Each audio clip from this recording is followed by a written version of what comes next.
All right, everyone. Bilateral talks in Venezuela between Maduro's dictatorship and Guaido's wannabe dictatorship have fallen apart. Several countries are scrambling to try to get them going again, like Brazil is interested, and Turkey, actually, Russia and a few other countries are trying to keep talks going, but it looks like it's basically hopeless. One part of it is that Guaido's little uprising fell apart. After a couple of weeks, it was clear that the organic revolution he wanted to spawn didn't really materialize. The idea was you get some people together, some troops and stuff, occupy a few locations, you put on a big show of it, call for a general uprising. The hope is that it then becomes organic. Other soldiers on TV, they're seeing some of their comrades there, they're siding with Guaido, and they're like, well, Maduro really is a bad guy, maybe I'm leaving, I'm going to join Guaido. And to some degree it happened. Like, Maduro doesn't really dare to lock Guaido up or anything. He does have a bunch of well-armed people around him and the will of, I would say, probably the majority at this point of the population. But that doesn't a revolution necessarily make. Somebody, unfortunately, has to, so to speak, fire the first shot. The situation there may be simmering at the moment, but it could explode in the face of Maduro or Guaido at any given time. All it takes is one tank running over the wrong person, and all of a sudden a dictator gets their head chopped off by a guillotine. Just sort of the way that things can work in these powder keg situations. I'm not surprised that the talks failed, though. What the hell are they going to agree on? Look, they already agree on economic principles. They're both socialists. The only difference is that Guaido wants Maduro's job. Maduro doesn't want Guaido to have it. Guaido is slightly more open to westernization in the form of getting foreign investment and trading and stuff. Other than that, he's not that different.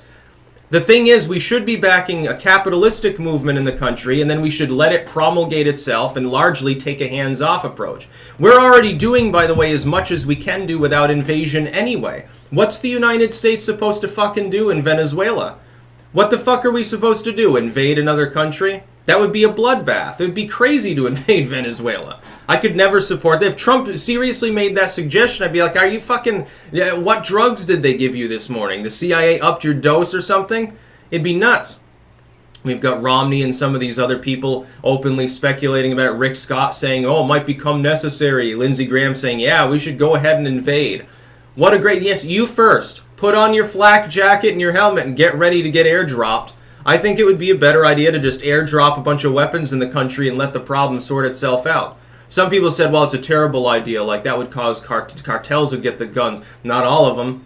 No, most of them, not if you drop them sparsely across the country in half-marked crates for people to find out in the jungle or something. It'd be hilarious. It might lead to an overthrow of Maduro's regime, not that Guaido's much better. And then if Guaido does get in and he gets tyrannical, well, people are armed. Well, it's a good thing now, isn't it? Why don't we leaflet the country with, little billets that talk about liberty and American ideals? Why don't we actually push for liberty for a change instead of just blowing people's heads off, installing somebody else who's fundamentally the same? Replacing Maduro with Guaido makes no sense. It's like saying, okay, we're kicking Mao out and now Pol Pot's in charge. It doesn't make sense at all. It won't work. It won't win us any allies in the world, and we probably can't do it now anyway because the Russians are there. You really want to have to tackle the Russians and potentially fight them? Maduro has a meat shield around him at all times, mainly to keep him from getting droned, trust me, by a CIA drone from over the Colombian border. That's basically why there are a bunch of Russians around him at all times, because then the Kremlin would have a cause for some real upping the ante in the Cold War. I'm not surprised that the talks fell apart. It's sad. It'd be nice if the Venezuelan people could actually enjoy the wealth that they should be privy to. Mainly, if Chavez hadn't fucked up so badly, then they'd be first world right now. Yeah, there'd be a recession maybe going on because of lower oil prices, but if they hadn't done so much debt spending, they could have worked forward and they wouldn't have the problem that they have now. Things would be further advanced, further along, and there wouldn't be a bunch of debt payments that they can't pay to be made. The economy there is still fucked. Look, some people are like, oh, haha, Maduro has fought off the evil capitalist stooges, which is a gross mischaracterization of the situation. Okay, whatever.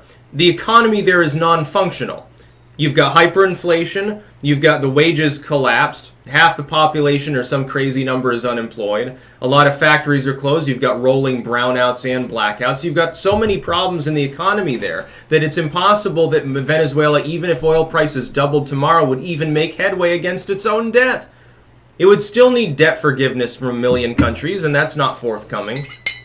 Europe did. China threw money at him. It didn't work. Cuba said, India and Cuba struck deals, oil for medicine and shit like that. Cuba's involved too. Apparently, Castro had designs on, crazy shit with Venezuela. It's some weird 60s stuff. We're talking about some freaky shit. We're talking about, apparently, like there was briefly, I guess the CIA or one of these groups, they wanted to kill Castro by having an exploding cigar.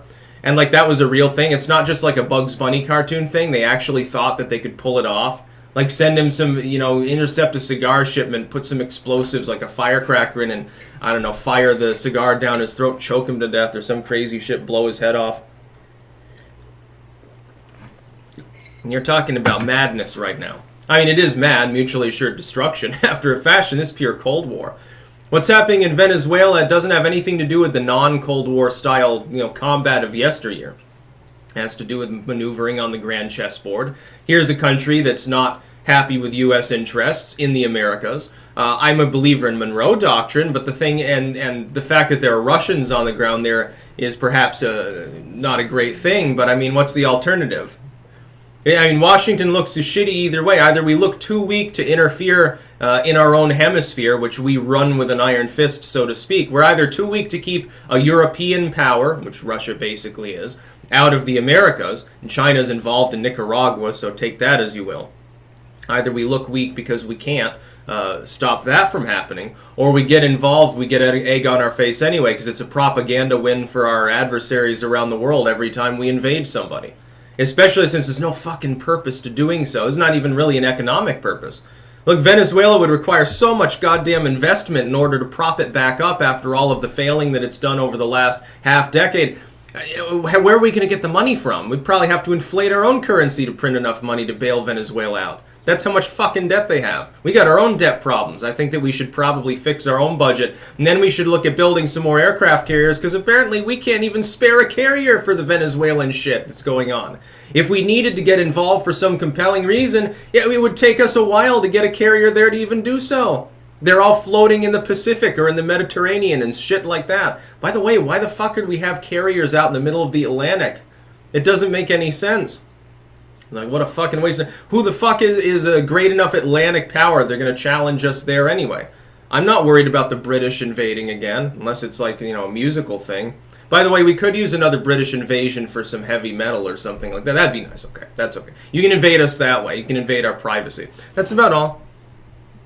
Peace out.